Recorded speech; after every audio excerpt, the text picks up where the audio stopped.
જે સંતનો સંગ કર્યો એટલે એનું જીવન ચરિત્ર સુધરી ગયું. સારા વ્યક્તિનો સંગ કરવાથી આપણું જીવન બદલાય છે. એ માણસના જીવનમાં પણ આ દિવસો જેમ ઓછા થાય છે, શરીર પણ એક દિવસ ઠંડુ થઈ જાય, ખરી જાય, એની કોઈ ભૂલ રહેતું નથી. અહીંયા અજામીન અને મરણ પધારીએ પડેલો છે. અને અજામીનને દુઃખ સહન થતું નથી. કરેલા કર્મ તો ભોગવવાના છે.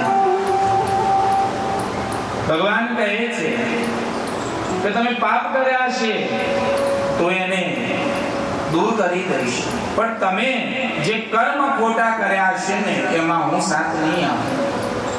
તો અજામીનને પથારીમાં બધું દેખાય છે કે મેં કેટલા બધા પાપ કર્યા છે.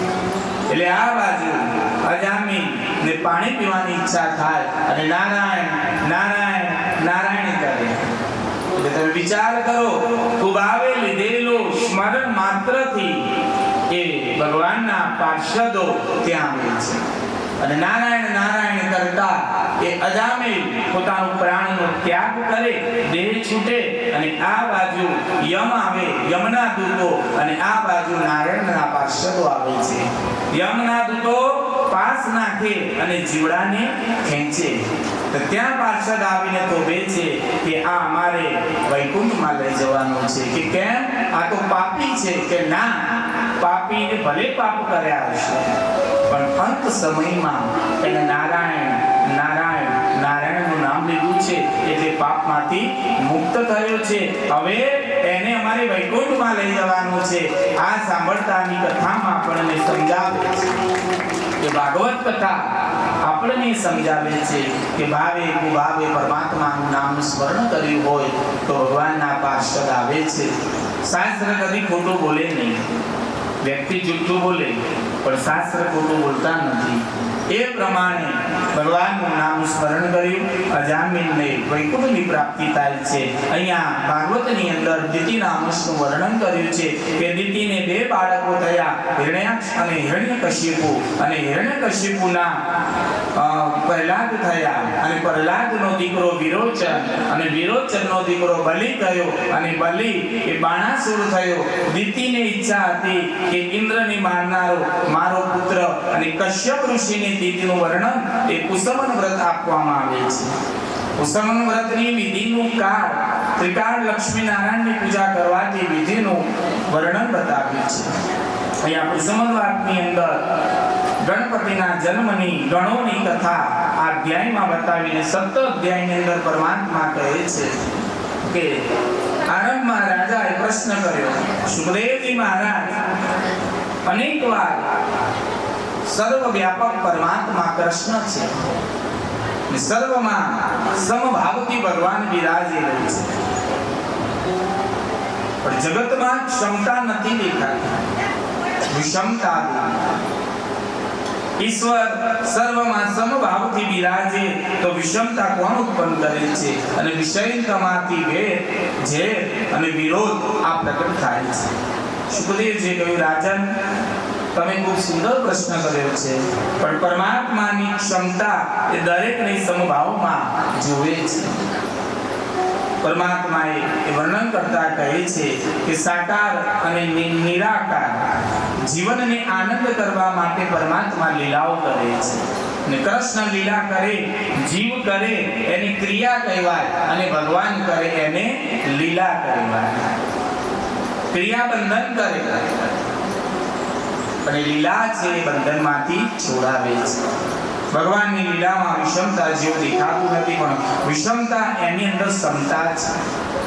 અદ્વૈત ક્રિયામાં ભાવના ક્રિયા અને અધિકાર પ્રમાણે ભાગવતમાં કહે છે ભગવાનની લીલામાં તમને વિષમતા જેવું દેખાય પણ એ વિષમતા નથી, એ ક્ષમતા છે. અહીંયા વ્રતાસુર રાક્ષસનું ભગવતમાં બતાવવામાં આવ્યું. સુખદેવજી એનું વર્ણન કરે છે અને વ્રતાસુર રાક્ષસનું ભગવાન એને સદામ પહોંચાડી અને મોક્ષ આપે છે. અને ધર્મરાજા નારદજીને પ્રશ્ન કર્યો કે નારાયણનું સ્મરણ કરવું અને નારદજીનું હૃદય એમાં પીગળે, અને નારદ કહે કે ભગવાન અતિ ઉદાર છે, પરમાત્મા છે અતિ ઉદાર છે. પરમાત્મા તનથી સ્પર્શ કરી ન શકાય. ભગવાનને જે નિર્વિકાર હોય એ સ્વયંભૂ એ પારસમણી છે. ત્યાં મારા નારાયણની વાત આવી, હિરણ્યાક્ષનો ઉદ્ધાર કર્યો. પછી હિરણ્યકશ્યપુ જ્યારે પ્રહલાદજીને મારવા જાય છે ત્યારે સ્તંભમાંથી નરસિંહ ભગવાન પ્રગટ થાય છે અને નરસિંહ સ્વામીનું પ્રાગટ્ય પૂરું કરી અને હિરણ્યકશ્યપુનો ભગવાન ઉદ્ધાર કરે છે. સંક્ષિપ્તમાં કથા બતાવી. ધર્મરાજ કહે પ્રહલાદજી એ પરમ ભક્ત હતા અને વરનારાયણ નાક્ષનો ઉદ્ધાર કરી દિતિને ઘણું દુઃખ થયું. આ દિતિના દીકરા હતા. હિરણ્યકશ્યપુ અને કહે છે કે તારા ભાઈને જેને માર્યો છે એના માટે તારે તપ કરવું પડશે અને વરદાન માંગી અને આ નારાયણને તારે સામે યુદ્ધ કરવું પડશે. બ્રહ્માજીનું તપ કરી અજર અમર વરદાન માંગે છે. ભગવાન નારાયણ સાથે વેર બાંધે હિરણ્યકશ્યપુ. હિરણ્યકશ્યપુએ અહમ બ્રહ્માસ્મિ બ્રહ્માય નમઃ મંત્ર દ્વારા બ્રહ્માજીને પ્રગટ કરે છે. બ્રહ્માજી ને કહે છે કે મને વરદાન આપો. બ્રહ્માજી કહે તારે જે જોઈ વરદાન માંગ. ત્યારે કહે મને અજર ને અમર બનાવો. બ્રહ્માજી કહે આ જગતમાં જે જીવ આવ્યો છે એને જવાનું છે. આ જગતમાં કોઈ અજર ને અમર નથી. દરેકને મરવાનું છે. બીજું માંગી લે. કહે છે પરમાત્મા સામે કે મને એવું વરદાન આપો કે ન અસ્ત્ર ન શસ્ત્ર થી મરું, ન ઘર કે ન બારે મરું, ન રાત ના દિવસ થી હું મરું. હું કોઈ માણસ થી ન મરું, હું કોઈ પશુ થી ના મરું. એવું મને વરદાન આપો. ભગવાન કહે તથાસ્તુ. બ્રહ્માજી ત્યાંથી નીકળ્યા અને આ બાજુ હિરણ્યકશ્યપુને વરદાન મળ્યું અને પોતાના ગામમાં કે રાજ્યની અંદર એવો ઢંઢેરો પીટાવ્યો કે કોઈ નારાયણનું નામ લેવું નહીં. ભગવાનના મંદિરને પડદા ઢાંકી દેવામાં આવ્યા કે બધાનો ભગવાન હું છું. હિરણ્યકશ્યપુ તરીકે મને પૂજવાનો, કોઈ પણ દેવનું પૂજન કરવું નહીં અને જે નારાયણનું નામ લેશે એને ફાંસીની સજા આપવામાં આવશે. અને આ વાતનું ગામમાં વર્ણન કર્યું અને લોકો ડરવા લાગ્યા કે ભગવાનનું નામ લઈશું તો આપણને રાજા મારશે. આ ભગવાનની લીલા છે, સમજવા જેવી વસ્તુ છે. એના ઘરે જ એનો જન્મ થાય છે. આપણે નથી કહેતા ગામમાં બહુ કોઈ જબરું હોય કે એને કોઈ ન પહોંચે, પણ એને એનું એટલે એનું પેટ પહોંચે. એટલે હિરણ્યકશ્યપુને ત્યાં પ્રહલાદનો જન્મ થાય છે અને પ્રહલાદનો જન્મ થાય પછી પ્રહલાદ ધીરે ધીરે ધીરે ધીરે મોટા થવા લાગ્યા. નાનપણથી ભગવાનનું નારાયણનું સ્મરણ કરતા અને નારાયણનું ભજન કરતા. શ્રીમન નારાયણ નારાયણ હરિ નારાયણ હરિ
આશ્રમમાં મોકલે છે ભજન કરવા. એ કહે છે કે વિદ્યાભ્યાસ કરવા પણ વિદ્યાનો ભણતર નહીં પડે, બધાને ભેગા કરી અને નારાયણનું નામ લખતા હતા. સૈનિકો કહે છે કે તમે આ નામ ન બોલો, કદાચ તમારા પિતાજીને રાજાજીને લગ્ની એવી લાગી હતી. ભગવાનનું સ્મરણ કરતો અને એમ કરતા કરતા 10 દાડા સુધી કાળકોઠડીમાં પૂરવામાં આવ્યા. અને એમની માતા કયા રડે છે કે મારા દીકરાનો વાંક શું. એ જ કે ભગવાનને ભજે છે? પણ મને વિશ્વાસ છે કે 10 દાડા તમે જેલમાં રાખ્યો છે, પણ એનું રક્ષણ તો મારો નારાયણ કરે છે. 10 દાડા થાય, જેલના દરવાજા ખુલ્યા, પ્રહલાદજી એવા ઉભા રહ્યા.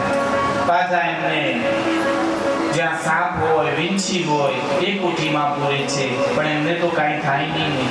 જે ભગવાનની લાજ રાખે ને એને જગતમાં કઈ આંચ ન આવે. પ્રહલાદજી ભગવાનનું બહુ જ ભજન કરે છે. અને પછી છેલ્લે કહેવામાં આવે છે કે એમની ભૈબા હોય છે, હોલિકાને કહે છે કે મારી પાસે એવી શક્તિ છે કે હું બળું નહીં, પણ મારા જોડે જે હોય બળી જાય. પછી પ્રહલાદજીને સમજાવી હોલિકા દહન કરવામાં આવે છે. પ્રહલાદજી એમને બળે છે ને હોલિકા બળી જાય છે. કહેવાનો ભાવાર્થ ભાગવતમાં એવું બતાવ્યું છે કે જે ભગવાનનો વિરોધ કરે છે ને પરમાત્મા એનો નાશ કરી દે છે. એ હોલિકા કદી બળે નહીં. એની પાછળ અગર પછેડી હતી, ઓઢીને બેસી, પણ જે ખોટું કરે ને એને ભગવાન બતાવે છે એટલે તરત ત્યાં હોલિકા બળી જાય છે. પ્રહલાદજી વાને વાર રહ્યા છે. આ બાજુ પ્રહલાદને બહુ અસહ્ય પીડા આપવામાં આવે છે. જંગલમાં મૂકી આવે, પહાડ પરથી નીચે નાખે, નદીમાં નાખી દે છે, પણ છતાં એમનું કંઈ થતું નથી. એક દિવસ એમને પછી બાંધીને લેવામાં આવે છે રાજ દરબારમાં અને કહે છે કે ક્યાં છે તારો ભગવાન? કે મારો ભગવાન હનુમાન છે, કણ કણમાં મારો નારાયણ છે. તો બતાવ ક્યાં છે નારાયણ? એક સડકતો લોહનો થંભ હોય છે કે લે આને અડ, જો નારાયણ આમાં હોય તો. પણ એને ખબર પડી, શ્રદ્ધા રાખી ભગવાન પર, અને સ્તંભની અંદર કીડી ચાલતી હોય છે. ખબર છે કે મારો નારાયણ આવ્યો છે. લોહના સ્તંભને પકડીને જકડીને નારાયણ નારાયણ કરે છે. પછી એ હિરણ્યકશિપુ રેવાયું નહીં, અને હિરણ્યકશિપુ જ્યારે એને મારવા જાય છે, ખડગ લઈ પ્રહલાદજીને મારવા જાય, ત્યાં સ્તંભમાંથી ભગવાન નરસિંહ તરીકે પ્રગટ થાય છે અને હિરણ્યકશિપુને લઈ પોતાના ખોળામાં રાખે છે. બોલે શ્રી નરસિંહ ભગવાન કી, દ્વારિકાધીશ કી. પોતાની જાંઘ ઉપર પ્રહલાદજી સ્તુતિ કરે છે અને હિરણ્યકશિપુને પોતાની જાંઘ ઉપર રાખી ભગવાન નરસિંહ અવતાર નખ દ્વારા પેટ ચીરી અને આંતરડાની માળા પોતાના ગળામાં પહેરાવે છે અને કહે છે કે હે હિરણ્યકશિપુ, ન રાત છે ન દિવસ છે, સંધ્યાનો ટાણું છે, ન અસ્ત્ર છે ન શસ્ત્ર છે, મારા નખથી હું તારો વધ કરું છું. ન પુરુષ કે ન પશુ, હું નૃસિંહ તરીકે અવતરિત થઈ છું. આ રીતે હિરણ્યકશિપુનો ભગવાન ઉદ્ધાર કરે છે.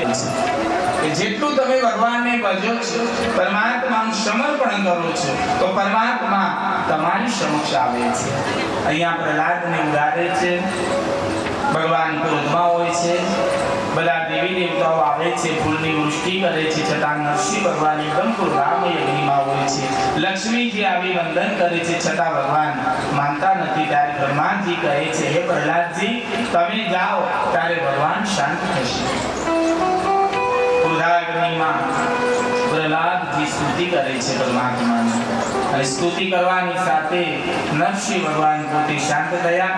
પ્રહલાદને પોતાના પાસે બેસાડે છે અને ભગવાન એમને આશીર્વાદ આપે છે. અહીંયા પ્રહલાદજીનું ચરિત્ર પૂરું કરી ભગવાન હિરણ્યકશિપુને ઉદ્ધારની કથા બતાવવામાં આવી છે.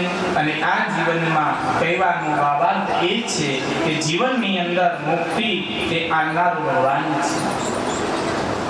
પરમાત્માની સાથે જેનું નાતું છે, સંબંધ છે, એ ઈશ્વર સાથેના સંબંધને ગણવામાં આવ્યો છે. ભગવાને ઘણી તર્ક વિતર્ક વાત કરી અને પરમાત્મા એક આનંદ સ્વરૂપ બતાવવામાં આવ્યું છે. સમય જતો રે આપણને ખબર પડે નહીં કે ક્યારે સમય વ્યતીત થાય છે. આ જીવન એક વીજળીના ચમકારા જેવું હોય અને એમાં આપણે મોતીઓ પરોવવું પડે છે. વીજળીના ચમકારે મોતીડા પરોવાય, કોઈ પરોવ્યા છે? તો આપણે ભજન બે લીટી સાંભળીએ.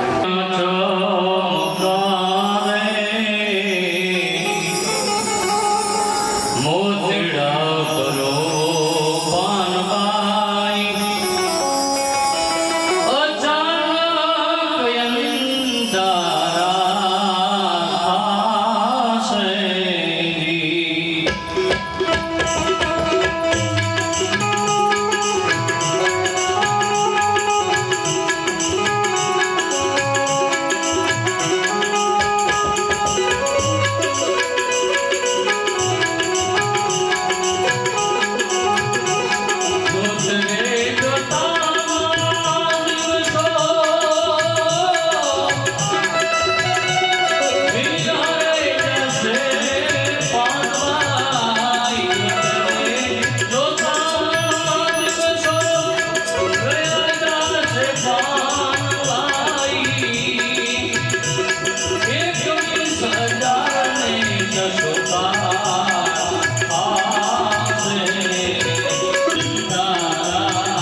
ઉપકાર કર્યો. દરેક વસ્તુનો એક સાર હોય. તમે કોઈ વાર્તા વાંચો એનો એક સાર હોય. વાર્તામાં અભિનય કરો એમાં પણ એક સાર હોય. ભાગવતમાં પણ એક સાર છે, જીવનમાં પણ એક સાર હોય છે.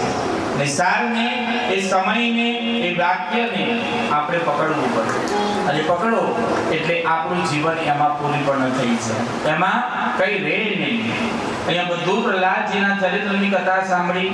આ બાજુ પ્રહલાદજીની કથા પૂર્ણ થતા રાજસૂય યજ્ઞમાં નારદજીએ ધર્મરાજાને સમજાવ્યું છે. અને આ કથા એમને સંભળાવી. અને કથા કહેતા યુધિષ્ઠિરજીનું મન જરા વ્યાકુળ થયું. નારદજીને એમ થયું કે શું તમને કથામાં રસ નથી? ધર્મરાજ કહે, ના મહારાજ, આપની કઈ ભૂલ નથી. આપે તો સુંદર મને કથા પ્રહલાદજીની કીધી, પણ મને એક વિચાર આવ્યો છે. કેવો? કે 5 વર્ષનો પ્રહલાદ નો પ્રેમ કેવો, અને ભગવાન એના પર વિશ્વાસ કેટલો રાખે. થાંભલામાં ભગવાન એને દેખાય 5 વર્ષનો પ્રહલાદની અંદર. આ યુધિષ્ઠિર નારદજીને કહે છે, વચન સત્ય કરવા માટે પરમાત્મા થંભમાંથી પ્રગટ થયા. ધન્ય છે 5 વર્ષના પ્રહલાદને. અને હું યુધિષ્ઠિર એમ કહે છે કે હું 55 વર્ષનો થયો પણ હજુ મને ભગવાનના દર્શન થયા નથી. તો અંતકાળમાં મારી દશા શું? મારી દશા શું થશે? પાપ કરીને પૈસો કમાય અને બહુ સુખ ભોગવે, અને ભલે સુખ ભોગવે પણ અંતકાળ ક્યાં જાય? આ શરીર ટકે ત્યાં સુધી તમે સુખની આશા રાખો, શરીર પડે પછી ક્યાં જવાનું? યુધિષ્ઠિરજીએ ભગવાન માટે મેં કઈ કર્યું જ નથી. યુધિષ્ઠિરના રાજસૂય યજ્ઞમાં ભગવાન દ્વારકાધીશ પ્રત્યક્ષ બિરાજતા હતા. યજ્ઞ ભગવાને જ કરાવ્યો. પણ પરમાત્મા એવી લીલા કરી કે મને ખબર જ ના પડી કે પોતે ઈશ્વર છે, પોતે ભગવાન છે, પોતે જોડે છે, છતાં પાંડવોને ના ખબર પડી કે આ પરમાત્મા નારાયણ છે. ભગવાને બધું છુપાવ્યું છે. ધર્મરાજ કહે છે કે જ્યારે અમે યજ્ઞ કર્યા ત્યારે ભગવાને જ્યાં સાધુ સંતો જમ્યા હતા એ એઠવાડ અને પતરાળા ભગવાને ખુદ ઉપાડ્યા છે. મને ખબર નથી કે આ ભગવાન છે. તો નાનામાં નાનું સેવા કરવામાં પણ આપણને લાંછન ન લાગે. કોઈ કથા મોટી ચાલતી હોય ત્યાં કોઈને પાણીની સેવા આપીએ, ચાની સેવા આપીએ, કઈ પંખાની સેવા આપીએ, એ સેવામાં આપણને નાનામ ન હોય કે ભાઈ આપણે ના કરી શકીએ. દરેક કાર્ય સેવામાં સમર્પિત હોવું જરૂરી છે. અહીંયા યુધિષ્ઠિરજીને બહુ દુઃખ થાય છે અને સત્કર્મની કદાપી જાહેરાત ન કરવી એવું કહે છે. 10 રૂપિયા આપ્યા હોય એટલે કે મારું નામ લખજો ઉપર. ઘણા લોકોને કે હોય ને, પૈસા આપ્યા હોય ને કે તકતી તો મારી નથી, તકતી લગાવજો. એટલે કહેવાનો ભાવાર્થ એ છે કે જીવનની અંદર સત્કર્મ કર્યા પછી એની જાહેરાત ન હોય એવું ભાગવતમાં ઉલ્લેખ કરે છે કે ધર્મરાજા ચારે બાજુ નજર કરી પણ મને કઈ દેખાયું નહીં. દ્વારકાનાથ ભગવાનના ચરણમાં વંદન કરે છે કે હે પ્રભુ, આ જીવન પર્યંત મેં તમારી પૂજા કરી પણ મને ખબર ન પડી કે તમે ભગવાન છો. ઈશ્વરની લીલાની અલૌકિક અહીં વાત છે.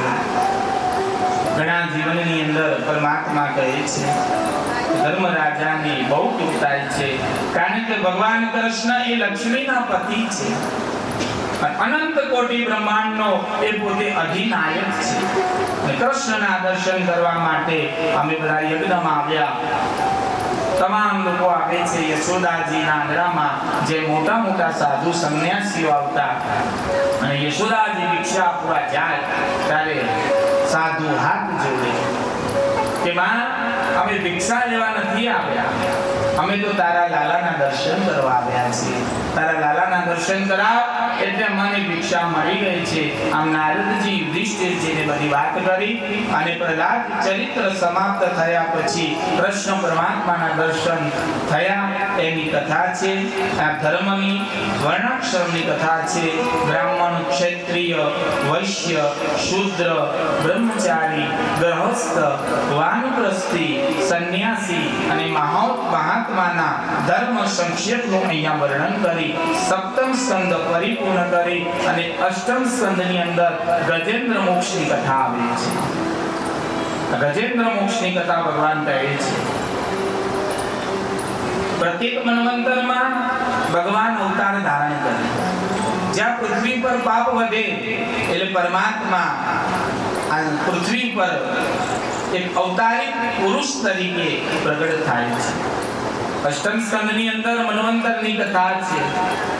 બ્રહ્માજીનો એક દિવસ એમ 14 મનુનું રાજ્ય કરે અને પ્રત્યેક મનુના રાજ્યની અંદર ભગવાન અવતાર અવશ્ય ધારણ કરે છે.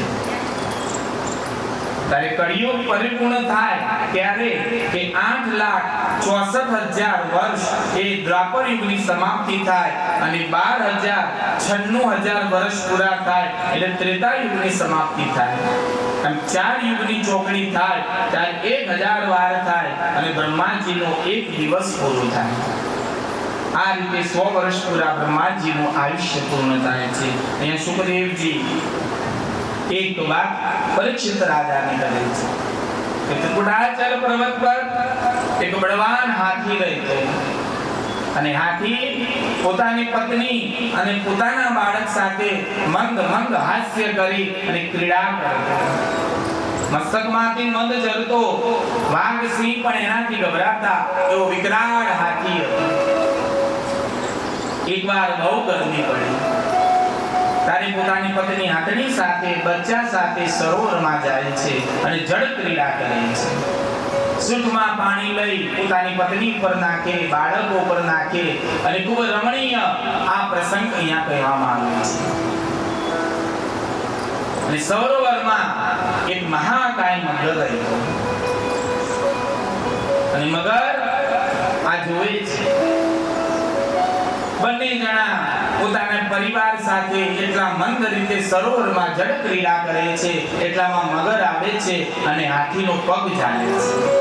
મગરનું જડબું એવું હોય કે છૂટી ના શકે એટલે કોશિશ કરી પણ પગ છૂટ્યો નહીં અને આ મગર હાથીને ખેંચીને સરોવરમાં લઈ જાય છે અને હાથી બૂમો પાડે છે પણ એની પત્ની બાળકો બધા સરોવરમાંથી દૂર ચાલ્યા ગયા.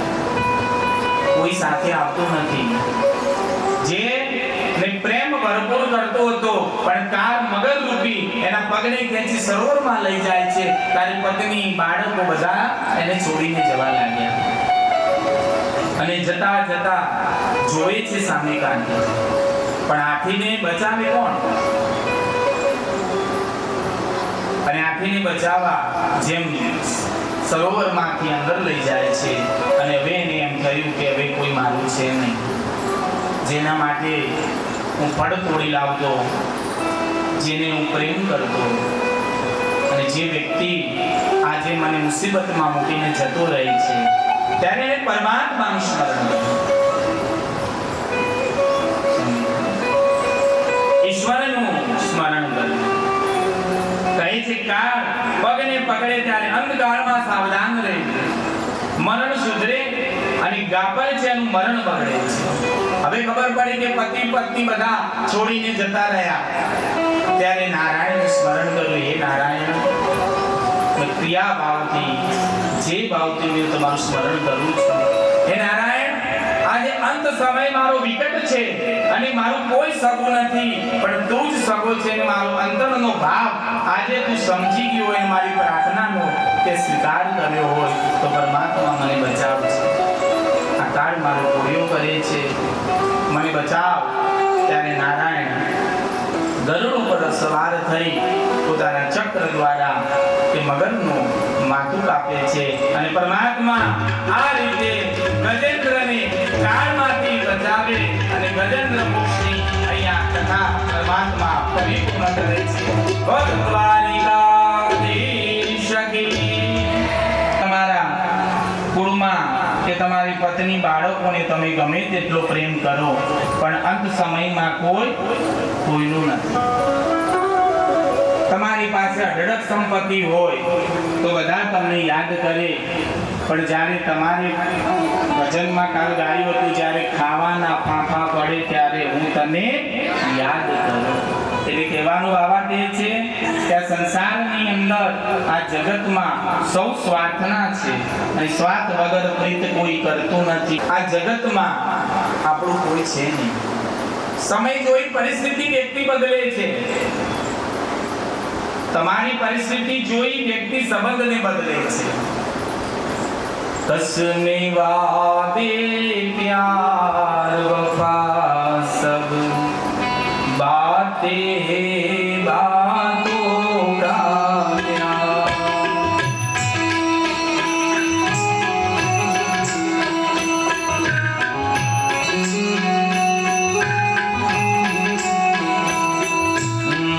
कसने वादे प्यार वफा सब बातें बातों का प्यार.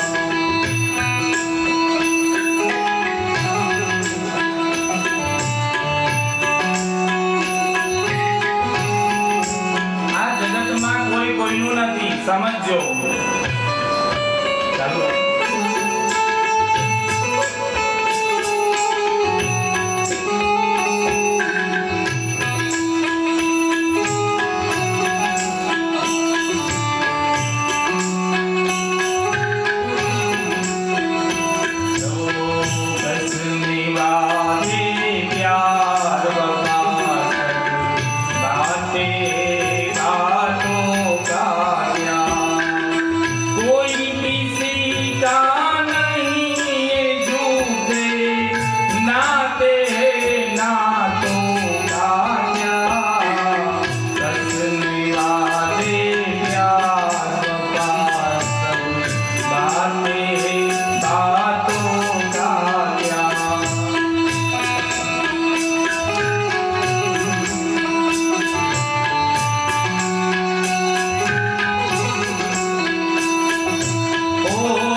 બચાવશે નહીં. તમારો સમય એવો છે કે તમારી સાથે કોઈ નહીં હોય. હોગા મસીહા સામને તેરે ફિર ભી તું બચ પાએગા.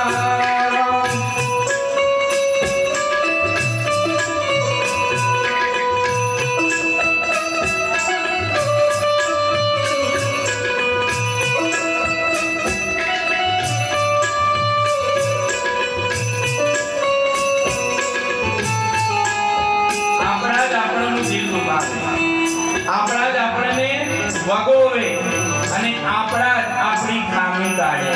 ભજનમાં એમ કહે છે, તેરા અપના ખૂન આખિર તુझको આગ લગાએગા.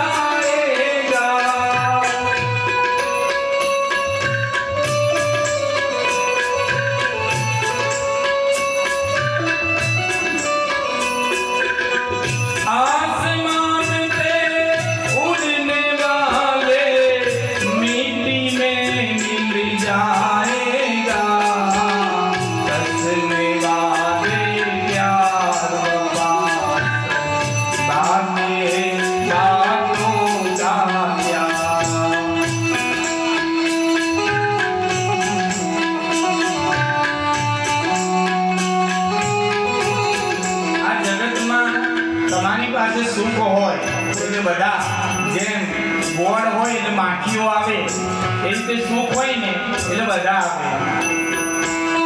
સુખ મેં તેરે સાથ રહેંગે, દુઃખ મેં મુંહ મોડેંગે.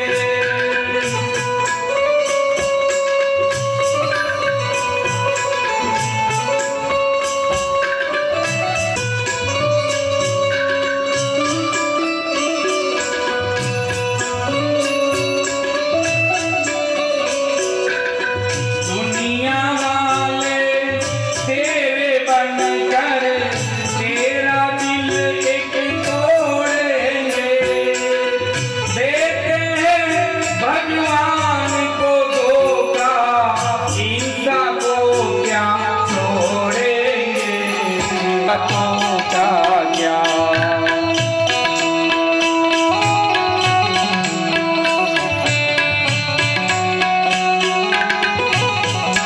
પરિસ્થિતિ જ્યારે આવે ત્યારે આપણે ભગવાનને બદલી નાખીએ છીએ। ભગવાન તમારે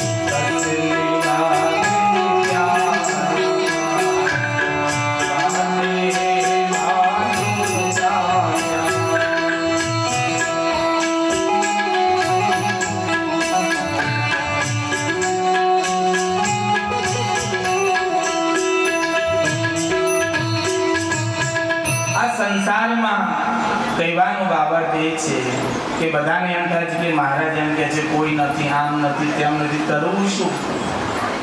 હા, એટલે કહેવાનો બાબત એ છે કે બધા સાથે સંબંધ રાખો, બધા સાથે મૈત્રી રાખો, પણ કટુ વચન ના બોલીએ જેથી સામેવાળા વ્યક્તિને હૃદયમાં એક ધ્રાસકો પડે, પ્રેમથી રહીએ।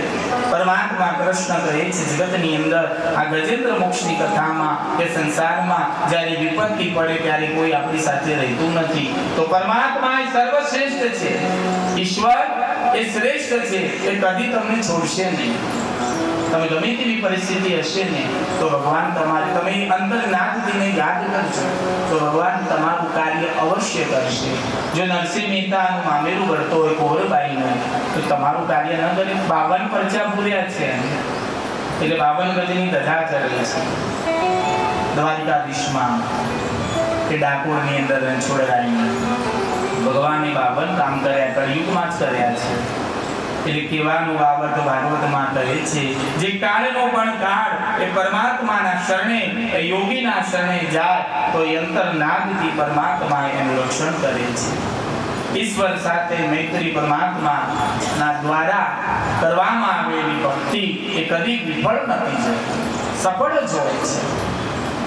અને પરમાત્માનું વર્ણન કરતા કહે સુખદેવજી મહારાજ એકવાર ઇન્દ્ર રાજાને રસ્તામાં દુર્વાસા ઋષિના દર્શન થયા અને પોતાના ગળામાં ફૂલની માળા ઉતારી ઋષિએ ઇન્દ્રને આપી અને અતિ સંપત્તિમાં જીવ ગાફેલતા ભાન ભૂલે અને સાધુ સંત જે ફળ આપે એ ફળ માથે ચડાવાય।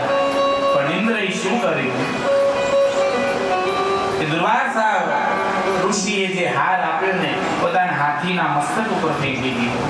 દુર્વાસા ઋષિ બહુ ક્રોધી છે, શિવજીનો અવતાર છે। સૂંઢ ઉપર ફેંકી હાથીએ સૂંઢની માળા લીધી અને પગ નીચે કચડી। દુર્વાસા ઋષિ જોઈ ગયા એટલે એમને શ્રાપ આપ્યો અને કહે છે કે જે લક્ષ્મીના મદમાં, જે સત્તાના મદમાં તું ચોર થયું છે અને સંતે આપેલી વસ્તુને તે ફેંકી દીધી છે, જ્યાં સંપત્તિ લક્ષ્મી વગરનો તું થઈ જાય, તારી સંપત્તિ બધી જતી રહેશે। આ બાજુ એને ઇન્દ્રને ખૂબ દુઃખ થયું ને આશીર્વાદ માંગવા ગયા ભગવાન આપતા નથી, કહે છે કે ઋષિનો દ્રોહ કર્યો છે। અને આ બાજુ દુર્વાસાએ ઇન્દ્રને શ્રાપ આપ્યો અને દરિદ્ર થઈશ અને યુદ્ધ થશે અને દેવાસુર સંગ્રામમાં ઇન્દ્ર તારું રાજ જતું રહેશે। અને આ બાજુ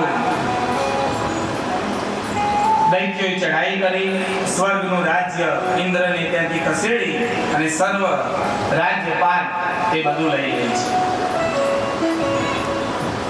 અને ઇન્દ્ર હવે ભગવાન પાસે જાય છે, નારાયણ પાસે ગયા અને એવું કહે છે કે હવે તમે કંઈ કરો અને આ દૈત્યોને હરાવો। કહે છે પરમાત્માની સ્તુતિ કરી, પરમાત્મા કહે છે કે સમુદ્ર મંથનની કથા અહીંયા આવે છે કે આપણે સમુદ્ર મંથન કરો અને સમુદ્ર મંથનમાંથી જે અમૃત નીકળે એ અમૃતનું પાન દેવો કરો અને દેવ જ્યારે અમૃતનું પાન કરીશે ત્યારે દૈત્યનો નાશ થશે અને સ્વર્ગનું રાજ્ય ફરીથી તમને મળશે। પણ હવે આ કરે કોણ? કારણ કે દેવ અને દાનવ દ્વારા સમુદ્ર મંથન કરવાનું। હવે દેવ દાનવની દુશ્મની છે, બંને વચ્ચે લડાઈ છે, તો સંધિ કરે કોણ અને થાય કેવી રીતે? પરમાત્માની સ્મરણ કરી બ્રહ્માજી પાસે ગયા। બ્રહ્માજી સમજાવે છે કે આમાં જે નીકળે એ દેવો અને દાનવોએ અડધું અડધું વહેંચી લેવાનું। દેવ દાનવો બંને વચ્ચે મૈત્રી કરાર કર્યો અને મંદરાચલ પર્વતનો રવૈયો બનાવ્યો, સમુદ્રની અંદર પધરાવ્યો અને સમુદ્રમાં ઔષધિઓ નાખીને મંથન કરવા લાગ્યા. મંદરાચલ પર્વત સમુદ્રમાં ડૂબવા લાગ્યો ત્યારે ભગવાન કુર્મનારાયણ અવતાર તરીકે પ્રગટ થયા અને એ મેરુ પર્વતના પીઠ ઉપર ધારણ કરે છે. મંદરાચલ પર્વત એ કુર્મ ભગવાનના પીઠ ઉપર આવે છે અને ત્યાં મંથન ચાલુ થાય છે અને અમૃત નીકળવાની લાલસા બધાની છે કે કઈ નીકળે છે, કઈ અમારે લેવું છે. આ રીતે દેવ અને દૈત્ય મંથન કરવા લાગ્યા અને મંથન કરવા અને પહેલું વિષ નીકળે છે અને ઝેર નીકળે પીવે કોણ? હડાહડ ઝેર નીકળ્યું, બધા ભાગવા લાગ્યા. બ્રહ્માજી પાસે ગયા, બ્રહ્માજી કે વિષ્ણુ પાસે જાઓ, વિષ્ણુ પાસે ગયા, વિષ્ણુ કે મારું કામ નહીં, વિષ પીવે એ મહાદેવ જ પીવે. જાઓ કૈલાસમાં, ભગવાન મહાદેવ પાસે આવે છે, મહાદેવને સ્તુતિ કરે છે. ભગવાનને કહે છે કે આ સમુદ્ર મંથન કરતા પહેલું વિષ નીકળ્યું છે તો આ વિષનું તમે પાન કરો. ભગવાન કહે છે મહાદેવ તો ભોળ્યો છે, દરેકને પોતાના માનીને ચાલે છે. જ્યારે ભગવાને હા પાડી ત્યારે પાર્વતીજી રોકે છે કે તમે આ બધા કહે છે તમે ઝેર પીવાનું. ભગવાન કહે છે કે પરોપકારે મારું જીવન છે અને આ વિષનું પાન કરીશ તો આ તમામને સદગતિ કે એમની ઉન્નતિ પ્રગતિ થશે. ભગવાન સમુદ્રમાં આવે છે અને વિષનું પ્યાલું નીકળે છે. એ મહાદેવ હડાહડ વિષ પોતાના કંઠમાં ધારણ કરે છે, નીચે ઉતરવા ન દેતા માં ભગવતી પાર્વતી હાથ રાખીને વિષ છે એ કંઠમાં વળાવી એટલે ભગવાનનું નામ નીલકંઠ પડ્યું. બોલ શ્રી નીલકંઠ મહાદેવની. એમાં કોઈ દ્વેષ, રાગ કે કોઈ ઉદ્ભવ નથી. નીલકંઠ મહાદેવ તરીકે ભગવાન વિચલિત થયા અને આ બાજુ ધીરે ધીરે વસ્તુ નીકળવા લાગી અને લક્ષ્મીજી નીકળ્યા એ નારાયણને વર્યા. અલગ અલગ જાતની ઔષધિ નીકળી. જેમ આવી એમ બધા લેતા થયા. એરાવત હાથી નીકળ્યો, એ એરાવત હાથી ઇન્દ્રે લીધો છે. વ્રજ બધું નીકળવા લાગ્યું. કલ્પવૃક્ષ નીકળ્યું, એ પણ નારાયણને અર્પણ કર્યું અને આ રીતે ત્યાં ભગવાન પરમાત્મા એનું સિંચન કરતા કરતા તેમાં ધન્વંતરી પોતે અંદરથી ઔષધિનું અમૃત લઈને આવે છે અને અમૃત નીકળ્યું એટલે દેવ દાનવ ધન્વંતરીના પાછળ ભાગે છે. ધન્વંતરી લઈને વિષ્ણુ લોકમાં આવ્યા. ભગવાનને કહે છે કે અમૃતનું પાન છે, જો દૈત્યના હાથમાં આવશે તો દેવોની અવગતિ થશે, તો તમે બંને એને સરખો ભાગે પીવડાવો. ભગવાન કહે છે કે દાનવો માનશે નહીં. ત્યારે પરમાત્માએ મોહિની સ્વરૂપ ધારણ કર્યું. નારાયણ એ નારી બને છે. પરમાત્મા જુઓ કેવા કેવા સ્વરૂપ બદલે છે. અમૃતનો કુંભ લઈ લાઈન કરી, એક બાજુ દેવ એક બાજુ દૈત્યો અને મોહિની સ્વરૂપ ધારણ કરી પરમાત્મા સુંદર 16 વર્ષની કન્યા બન્યા. શણગાર કર્યો પરમાત્માએ અને હાથમાં 2 ગડા, ઘડીક વાર અમૃત અને એકમાં મદિરાનું પાન કરાવ્યું અને પરમાત્મા જે લાઈનમાં દેવો બેઠા છે એમને અમૃતનું પાન કરાવતા પછી આમ ફરીને આવે એટલે દૈત્યની લાઈન આવે એટલે ત્યાં મદિરાનું પાન કરાવે. એમાં રાહુ નામનો દૈત્ય આ જોઈ જાય છે. મોહિની સ્વરૂપ ધારણ કર્યા પછી જે કુંભ હોય છે એ બદલાય છે અને રાહુ એને જોવે છે કે આ અમૃત નથી, આમાં મદિરા છે. એટલે રાહુએ શું કર્યું? દેવનું રૂપ ધારણ કરી સૂર્ય ચંદ્રના વચમાં એ રાહુ બેસી જાય છે અને જ્યારે સૂર્ય ચંદ્રના વચમાં એ બેસી ગયા, દેવનું રૂપ ધારણ કરી અને ભગવાન અમૃત જ્યારે પીરસતા હતા ત્યારે અમૃતનું થોડું પાન કર્યું પણ ભગવાનને ખબર પડી ગઈ કે આ રાક્ષસ છે. એટલે પરમાત્માએ મોહિની સ્વરૂપ દૂર કરી અને નારાયણ સ્વરૂપ પ્રગટ કર્યું અને ચક્ર દ્વારા એ રાહુનું ગળું કાપે છે.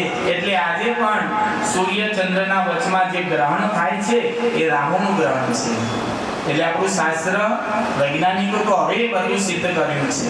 નાસા વાળાએ, ઇસ્કોન વાળાએ કે ભાઈ આ ગ્રહણ થાય છે. 5000 વર્ષ પહેલા આપણા શાસ્ત્રે નક્કી કર્યું છે કે રાહુ ચંદ્રના વચમાં, સૂર્ય ચંદ્રના વચમાં રાહુ આવે ત્યારે ગ્રહણ થાય છે.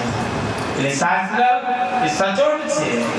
અને એમાં પરમાત્માએ લીલા કરી, ભગવાને મસ્તક કાપ્યું અને મસ્તક કાપ્યું ધડ એનું રહી ગયું દાનવોનું અને મસ્તક રહી ગયું દેવનું.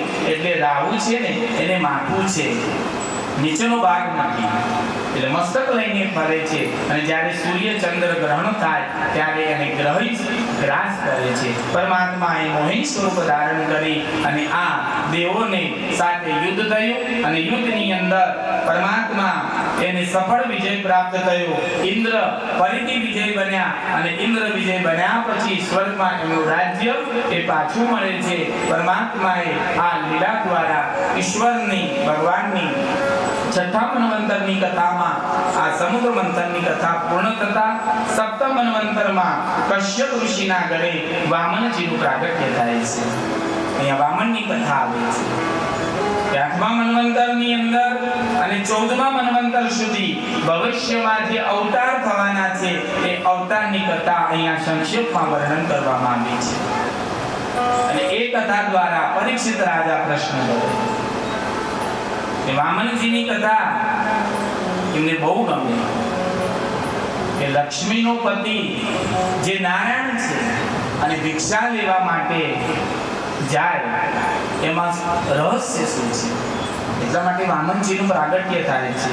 કેવી રીતે થયું તો શુકદેવજી વર્ણન કરે છે કે રાજા શ્રવણ કરો કે દૈત્ય શુક્રાચાર્યની સેવા કરી અને શુક્રાચાર્ય દ્વારા સંજીવની વિદ્યા દ્વારા આ તમામ જે દાનવો હતા એ બધા સજીવન થયા. અને સજીવન થયા એટલે બલિ રાજા એને દૈત્યના રાજા તરીકે સ્થાપવામાં આવ્યા.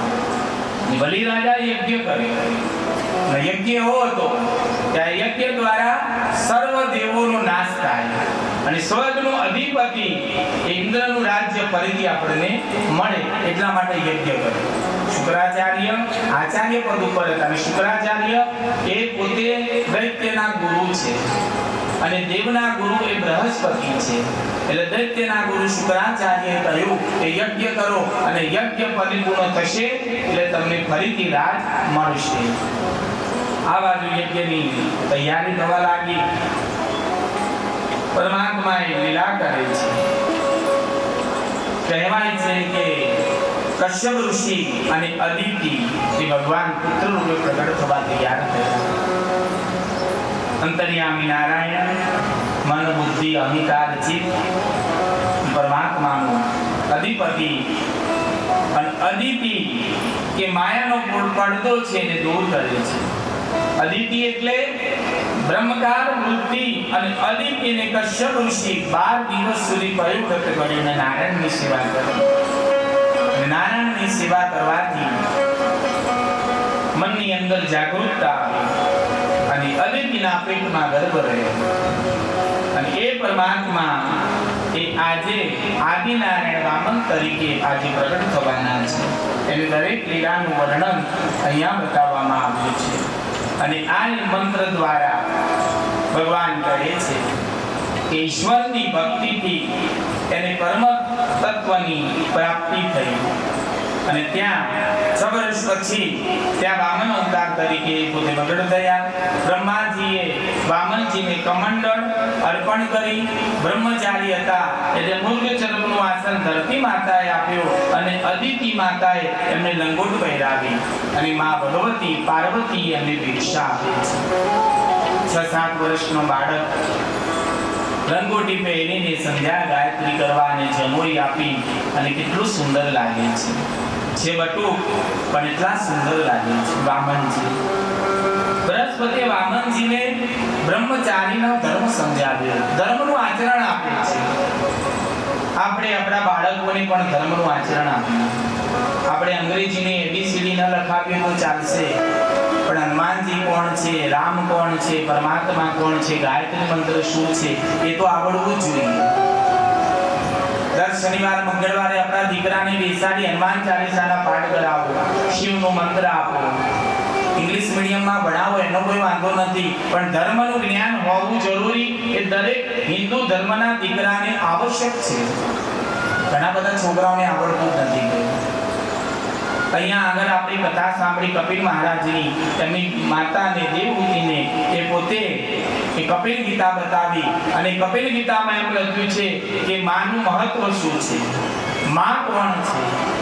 પોતાની માતાને બેસાડી અને 3 પ્રદક્ષિણા કરો ને તમે માતાની, પોતાની માં જનેતાની, તો પૃથ્વીની પ્રદક્ષિણા કરો ને એટલું ફળ મળે. પણ કોઈ કરે છે? નથી કરતું. ઘરડા ઘર બન્યા છે, માવતરની ઘરડા ઘરમાં મૂકી આવે છે. અત્યારના દીકરાઓ જે સંપત્તિ વાળા હોય, જેને મા બાપ ગમતા નથી, વેદ કોણ કરે? એટલે ક્યાં? ઘરડા ઘરમાં મૂકે. કે ઘરડા ઘરમાં શું પરિસ્થિતિ હોય છે. એક માં છે, પોતાના દીકરાને ભણાવી ગણાવીને મોટો પ્રોફેસર બનાવ્યો અને પ્રોફેસર બનાવ્યો, બહુ ભણાવ્યો અને ભણાવ્યા પછી અતિ સંપત્તિવાન થયો. સંપત્તિવાન થયો એટલે સુંદર કન્યા સાથે લગ્ન કરાવ્યા અને લગ્ન કરાવ્યા પછી એને પણ દીકરો થયો. બહુ ભણેલી ગણેલી, હોશિયાર અને ફેશનની ભરેલી નથી. સવારે મોડા ઉઠે, ચા પીવડો, મારે જોબમાં જવાનું. ક્યાં જાવ? તેને ઘરડા ઘરમાં મૂકી આવો, આપણે દર મહિને 5-10 હજાર આપી દઈશું, એ લોકો સાચવશે. તમે નોકરી જાઓ, હું જોબ ઉપર જાઉં, દીકરો સ્કૂલે જાય. મેનેજરને વાત કરી, બાજુમાં બેઠા છે. મેનેજરને વાત કરી, મારી બા છે, નામ લખી લો ને બાને સારું રૂમ આપજો, પંખાની સગવડ હોય, બાજુમાં પાણીનું માટલું આપજો, ખાટલો સારો હોય, ગોદડું મારી બાને સારું આપજો. મેનેજર એની બા સામે જોવે છે અને દીકરાને એમ કીધું મેનેજરે કે તમે રૂમ જોતા આવો, તપાસ કરતા આવો, ત્યાં સુધી તમારી બા સાથે વાત કરો. મેનેજર અને એની માં એ બંને વાતો કરે છે. એટલામાં વહુ ને દીકરો ફરતા ફરતા આવ્યા કે બાનો રૂમ આ બરોબર છે, આ 5 નંબરનો રૂમ રાખો, બાને બારીમાંથી બધું દેખાય, સમય પાસ થાય અને અહીંયા રાખો બાને. અને આ પતિ પત્ની બંને જણા એ જે મેનેજરનો રૂમ હોય છે, ઓફિસમાં દાખલ થાય છે ને, તો માં અને મેનેજર બે વાતો કરે છે. એટલે દીકરાને એમ થયું કે હમણાં જ મારી માને હું લાવ્યો છું, તો મેનેજરને કેવી રીતે ઓળખે છે. ત્યારે માને કહ્યું કે તમારા માટે 5 નંબરનો રૂમ હું જોઈને આવ્યા છે, તમને જોઈ લો, તમને ગમે છે કે નથી ગમતું. કે સારું દીકરા, હું જોઈ આવું. પણ મેનેજરને એ બે વાત કરતા એના મગજમાં અટવાઈ ગઈ કે મારી માં અને મેનેજર શું વાતો કરતા હશે. એટલે એનાથી રેવાયું નહીં અને માં બેઠા છે અને એ દીકરાએ કીધું કે માફ કરજો, પણ તમે મારી બા સાથે શું વાત કરતા હતા હસી હસીને, કે તને નહીં સમજાય? કે કેમ? કે આજથી 25 વર્ષ પહેલા આ તારી બા છે ને અહીંયા આવ્યા હતા. કેમ? કે તને લેવા. તું અનાથ છે, તું આનો દીકરો નથી, અહીંથી તને લઈ ગઈ છે. આ મને યાદ છે. જીવનમાં છે ને બધું કરજો, પણ ઘરના મા બાપને છે ને સતાવતા નહીં. મળે તો બાજરી રોટલો ટુકડો આપજો, પણ મા બાપને ઘરડા ઘર સુધી મૂકતા નહીં. કારણ કે 9 માસ પેટે બેઠ્યા અને ઘરના કામ કર્યા, ઉછેર્યા, મોટા પરણાવ્યા અને અંત સમય આવે એટલે તમે ધક્કો મારો છો. શ્રવણ જેવા દીકરાની આશા રાખો છો, સેવા કરજો મા બાપની.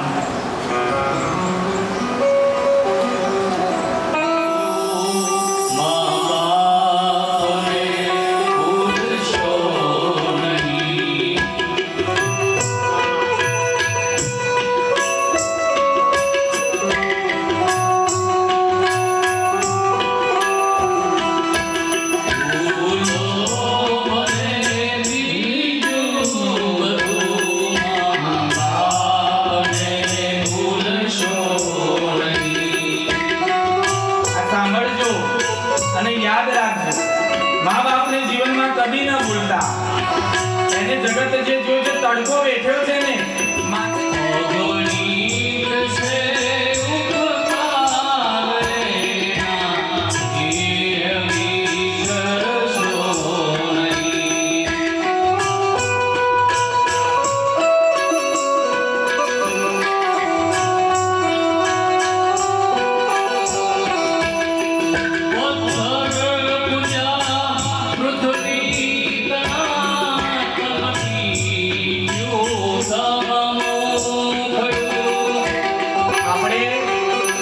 આપણી ભાષામાં શું કહીએ છીએ?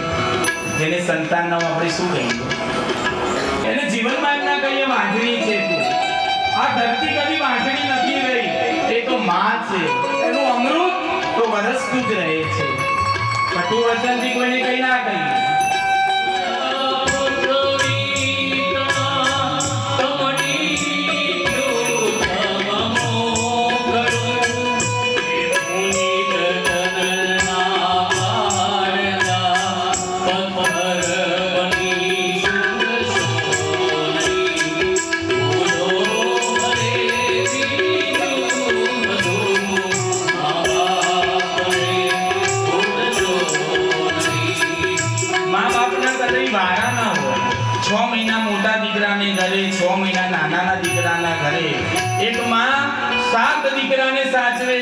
પણ 7 દીકરા એક માને નથી સાચવતા. ઈથી થાય છે પણ માણસના જેવા કહેવાય સંસ્કાર, તમારા સંસ્કાર દીકરાની વાત છે કે કાલ ઘડપણમાં તમને લાકડી મારીને બહાર ન કાઢે.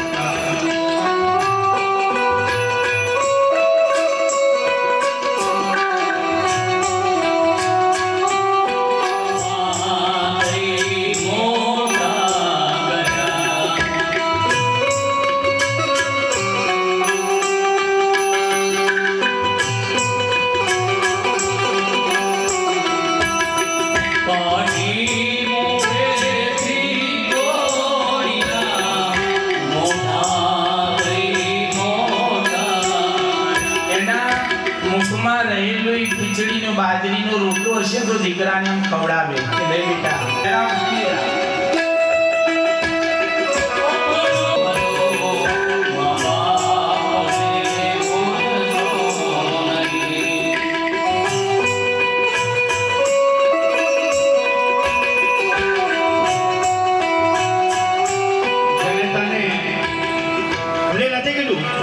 પુરુષને નથી કીધું, તમને કીધું છે. ઠપકો કેવો આપ્યો છે કે હે જનની જાણ તો દાતા ભગતને કા શૂર, નહીતર રહેજે તું વાંઢણી તારું મત ગુમાવી સુનૂર. હે જનેતા, કોઈ એવા દીકરાને જન્મ આપજે કે કોઈ શૂરવીર થાય, કોઈ દાતાર થાય ને કોઈ ભગત થાય. એવું નથી કીધું કોઈ એન્જિનિયરને જન્મજે, કોઈ તલાટીને જન્મજે. આવું નથી કીધું. તમને બહેનોને આ ભલામણ કરી છે. અને આ શ્રીમદ ભાગવત કથાના સ્ટેજ ઉપરથી આજે અમે તમને કહીએ છીએ કે હે તમે બહેનો અખિલ બ્રહ્માંડના માલિકને દ્વારકાધીશને પ્રાર્થના કરજો કે હે દ્વારકાધીશ, હે સૂર્ય નારાયણ, દીકરો એક દેજે પણ 9 ખંડમાં નામ રાખે એવું કહેજે. એક દીકરી દેજે પણ 3 પખાને ઉંડળી કરે એવી એક દીકરી દેજે. 4 દીકરાની જરૂર નથી. આ હાલો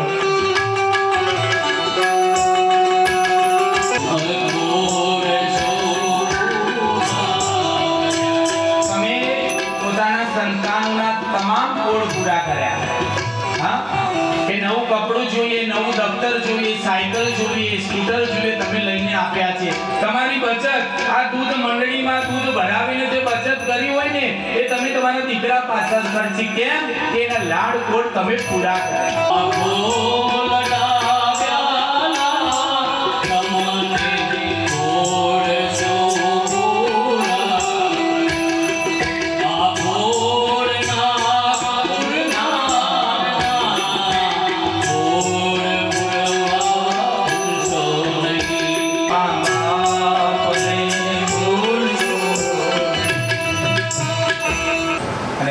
સંતાનો આ નવા યુગના 21મી સદીના સંતાનો મા બાપને રાખતા નથી.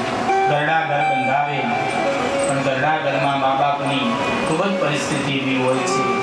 અને તમે જોજો ગરડા ઘરમાં છે ને પૈસાવાળાના જ મા બાપ હશે, કોઈ ગરીબના નહીં. 1 વીઘાનું ખેતર હશે, ઝૂંપડું બાંધીને દીકરો રહેતો હશે ને માને ત્યાં રાખતો હશે. ભલે ઘર નથી પણ વીઘામાં ઝૂંપડું બાંધી ગાયો ભેંસો રાખી પોતાની માને સાચવે છે. કહેવાનો ભાવાર્થ એ છે કે જગતની અંદર માના તોલે કોઈ આવે નહીં. જગતમાં પરમાત્માને પણ માની એક મમતા માટે પરમાત્માએ જન્મ લેવો પડ્યો, ભગવાનને આવવું પડ્યું કે માની મમતા શું છે. મારે પણ એ મમતાનો રસ ચાખવો છે. ભગવાનની લીલા તો તમે જુઓ. પરમાત્માની કંસને મારવો હોય તો આંખમાં ગરવાની ક્યાં જરૂર હતી? આવીને સીધો મારીને અટેક ના લાવી દે. કંસને અટેક આવે ને તો તેને મારવાનો જરૂર હતી. પણ ભગવાનને લીલા કરી પરમાત્માએ પોતાની માતા વાત્સલ્યનું ભગવતની કહેવાય છે કે માં વસ્તુ શું છે, માં કોણ છે, અને માનું પરિપૂર્ણ જીવન અહીંયા ભાગવતમાં બતાવ્યું છે કે જીવનમાં ગમે તેટલો પૈસો હોય, સુખ સંપત્તિ હોય કે ભલે ગરીબાઈ હોય, પણ જીવનમાં મા બાપને કદી ન છોડતા. એની પૂજા ભલે તીરથ ના જવાય, ભલે બદ્રી કેદાર કે 4 ધામ ન જાઓ, અંબાજી ચાલીને ન જવાય તો ના જશો, પણ તમારા મા બાપની સેવા કરજો ને. એમાં 68 તીરથ છે, એના ચરણમાં 68 તીરથ છે. પછી બીજા તીરથમાં શા માટે કરવું છે? હા, એટલે ભગવાનની ભક્તિ એ મા બાપથી ઉપર કોઈ છે જ નહીં. અહીંયા કહેવાનું ભાવાર્થી છે કે માં એ શબ્દ શું છે, અને બીજી એક કરુણતા એક વાતની છે કે માં સાથે દીકરી, અત્યારે દીકરીનું પણ એવું છે, જેટલો દીકરો પ્રેમ ન કરે ને મા બાપને, એટલો પ્રેમ દીકરી કરે છે. ભલે તમે 16-18 વર્ષની કરીને એને પરણાવી દીધી, પણ બાપ બીમાર પડે ને, બાપ બીમાર પડે અને એને સાસરીએ ફોન જાય કે સંદેશો જાય કે માં મરી ગઈ છે, બાપ એકલો છે, બીમાર છે, તો દીકરી ભાડાના ના હોય તો પાડોશી સાથે જોડે પૈસા લઈને બાપની ખબર કાઢવા. આ દીકરીનું છે. પણ અત્યારે દીકરીની બહુ અછત છે. ગર્ભમાં દીકરીનો ગર્ભપાત કરાવી દે છે. દીકરી એમ કહે છે કે મને ન મારો, હું નથી સાપનો ભારો, હું છું તુલસીનો ક્યારો. દીકરી એ વાલનો દરિયો છે, દીકરી એ તુલસી ક્યારો છે, એ સાપનો ભારો નથી. સમજો, દીકરીને સમજાવજો, ભણાવજો, કલેક્ટર બનાવજો, પીઆઈ બનાવજો, પણ દીકરીને ઓછી નહીં આંકતા. આપણે કહીએ કે દીકરી આવે એટલે એને ખર્ચો કોણ ઉઠાવે, પરણાવે કોણ, કરિયાવર કોણ આપે? કરિયાવર એ શક્તિ દ્વારા પોતાના પતિને યમ પાસેથી છોડાવનારી સતી સાવિત્રી પોતાના પતિને યમના દરબારમાંથી છોડાવી લાવે છે. એવી નારી શક્તિ છે. કોમળ હે પણ કમજોર નહીં, शक्ति का नाम ही नारी है, जग में जीवन देने वाली मौत भी तुझसे हारी है. સ્ત્રીમાં આટલી તાકાત છે, પણ સ્ત્રીને આપણે ઓછું આંકીએ છીએ. આપણે શું કહીએ કે સ્ત્રીની બુદ્ધિ પગની શું પાની. અને આ જ્યારે રણચંડી બને ને તો બધાના ભૂકા તાળી નાખે. સ્ત્રી શક્તિ છે, સ્ત્રી દેવી છે, માતૃત્વ છે. એના અંદર એ સ્ત્રી કેટલા રૂપ લે છે ખબર છે? જેમ નવદુર્ગા એમ એ સ્ત્રી માનું રૂપ લે છે, પત્નીનું લે છે, કેટલા બધા સ્વરૂપ ધારણ કરે છે કે બેનનું સ્વરૂપ લે છે. સ્ત્રી શક્તિ છે. કથામાં પુનઃ પ્રવેશ કરીએ. વામનજીનું પ્રાગટ્ય થાય છે. યજ્ઞ સભામાં વામનજીની જે જયકાર થાય છે. આ બાજુ બલિરાજાને કાને અવાજ પડ્યો, બલિરાજા ઊભા થયા. વામનજી 7 વર્ષના છે અને બધા ઋષિ મુનિઓ ઊભા થઈને પ્રણામ કરે છે. વામનજી માટે આસન આપવામાં આવ્યું અને બલિરાજાની વિંધ્યાવલી રાણીએ એમની પૂજા કરી. પૂજા કરી ચંદન, શ્રીફળ અને પંચામૃત અર્પણ કર્યા. અને પંચામૃત અર્પણ કરી નર્મદાનું જળ એમને જારીથી અર્પણ કરવામાં આવ્યું. વામનજીના દર્શન કરતા સર્વ નારી સંપન્ન થવા લાગ્યા. અને બલિરાજાના કહેવાય છે કે આવીને આંગણે ભિક્ષા માંગી છે. ગાય સોનાનું દાન આપો, મારી ગાય નથી જોતી, સોનું નથી જોતું. ભૂમિનું દાન, લક્ષ્મીનું દાન, અને જો તમે તૈયાર થતા હોય તો મારી દીકરી કન્યા દાન પણ કરવા તૈયાર છું, રાજા બલિ કહે છે. મનમાં બલિ રાજાની વામન દેવ ઉપર નજર પડી અને આ વાત શુક્રાચાર્ય કહે છે કે હે બલિ, વિચારીને વચન આપજે, કારણ કે આ વામન નથી, વિરાટ છે, આ નારાયણ છે, તારો દુશ્મન છે અને તારી પાસે બધું રાજપાટ હરવા આવ્યો છે. વિચારીને સંકલ્પ લેજે. બલિને એમ કહ્યું કે અખિલ બ્રહ્માંડનો અધિપતિ નારાયણ જો મારા આંગણે ભીખ માંગવા કે ભિક્ષા માંગવા આવ્યો હોય તો મારું પુણ્ય કેટલું કે ભગવાન મારા આંગણે ભિક્ષા બનીને આવ્યા છે, એક ભિક્ષુક બનીને આવ્યા છે. બલિ રાજા તટસ્થ છે, વચન આપ્યું કે બોલો, તમે જે બોલશો હું આપીશ, માંગો. કે મારે કંઈ જોતું નથી, હું સંતોષી બ્રાહ્મણ છું, મારે જે જોવે એટલું જ માંગુ છું, વધારાનું લેતો નથી. તો બોલો તમારે શું જોઈએ? રાજા બલિને કહે છે કે વચન આપતા પહેલા સંકલ્પ કરો. સંકલ્પ કરો એટલે તમારે કાર્ય કરવું જ પડે. અભી બોલા અભી ભોગ નહીં. અત્યારે તો કોઈ કઈ બોલે ને તરત જ ફરી જાય. મેં ક્યાં કીધું તું? હા, એવું નહીં. હાથમાં જળ લીધું અને જળ લેવા જાય છે ત્યારે શુક્રાચાર્ય શું કર્યું? એ ઝાડીની નાભીમાં પેસી ગયા. હવે જળ નીકળે નહીં ત્યારે ભગવાને ગર્ભની સળી દ્વારા એ અંદર નાખી અને શુક્રાચાર્યની આંખ ફોડી નાખી છે. શુક્રાચાર્ય ત્યાંથી નીકળી ગયા અને બલિને કહે છે કે બલિ, હવે તું છેતરાયો છે, હવે તારું કંઈ થશે નહીં. આ બાજુ ભગવાનનો સંકલ્પ લે છે. વામન ભગવાન કહે છે કે બોલ, કે 3 પગલા પૃથ્વી મને આપો. બસ 3 પગ પૃથ્વી જોઈએ છે કે હા, કે 3 ડગલાથી વધારે મારે જોઈતું નથી. તો શરીર મારું વામન છે, 3 પગ પૃથ્વી મને આપો. તથાસ્તુ કીધું ને જેવું સંકલ્પ વાળું પાણી પૃથ્વી પર નાખ્યું ત્યારે પરમાત્મા વામનમાંથી વિરાટ થાય છે અને અખિલ બ્રહ્માંડના અધિપતિ આકાશમાં વસા કરે છે. પગ છે પાતાળમાં જાય છે, વિરાટ સ્વરૂપ ધારણ કરે છે. બોલ શ્રી વામન ભગવાન કી. એક પગમાં પૃથ્વી માપી, બીજા પગમાં આકાશ અને નક્ષત્ર. હવે ત્રીજું ડગ રહ્યું કે બલિ બોલ, હવે પગ ક્યાં મૂકું? ત્યારે ભગવાન કહે છે કે સ્વામીનાથ, મારા શીશ ઉપર તમારો પગ મૂકો. ભગવાન વામને જેવું બલિના માથા ઉપર પગ મૂકે અને બલિને 7મા પાતાળમાં પહોંચાડી દે છે. અને આ રીતે યજ્ઞ પરિપૂર્ણ કરી અને આ વામન ચરિત્ર અહીંયા પૂરું થાય છે. લોકો એમ કહે છે કે છેતરીઓ ભગવાનને છેતર્યા નથી. જેવી વૃત્તિ હોય એવી રીતે ભગવાન વર્તન કરે, એટલે એવો ભગવાન થાય છે. એટલે અહીંયા ભગવાનને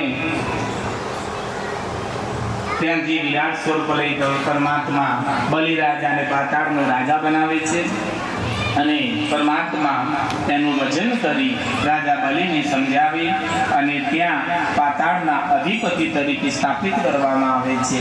અહીંયા વામન અવતારનું ચરિત્ર ભગવાન પૂરું કરે છે અને વામનજીનું દિવ્ય સ્વરૂપ આ પરમાત્મા તેના શબ્દ અને અર્થને સમજી ઈશ્વર સાથે એને પરમાત્માનું જીવ સાથેનું લગ્ન થાય. જેને પામવા માટે એક આતુરતા હોવી જરૂરી છે. કોઈની રાહ જુઓ ને એમાં મજા આવે. તમે કોઈ વસ્તુની રાહ જુઓ ને એમાં તમને આનંદ આવે. હવે એક વસ્તુ તમે વારંવાર જુઓ એટલે તમને અરુચિ પેદા થાય. હું આવું છું કે કૃષ્ણનું જીવન ચરિત્ર એ અટપટું છે ને રામ એ મર્યાદા પુરુષોત્તમ છે.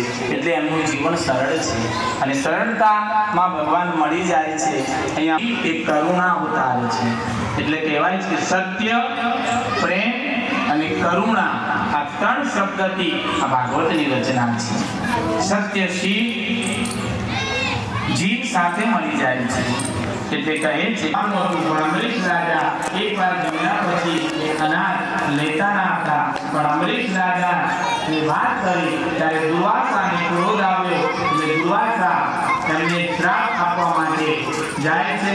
ત્યાં ભગવાન સુદર્શન દુર્વાસા દોડીને શિવ પાસે જાય, નારાયણ પાસે આવ્યા ત્યારે નારાયણ કહે છે કે આ ચક્ર મારું છે પણ ચલાવનારું હું નથી, મારા ભક્તને તકલીફ પડે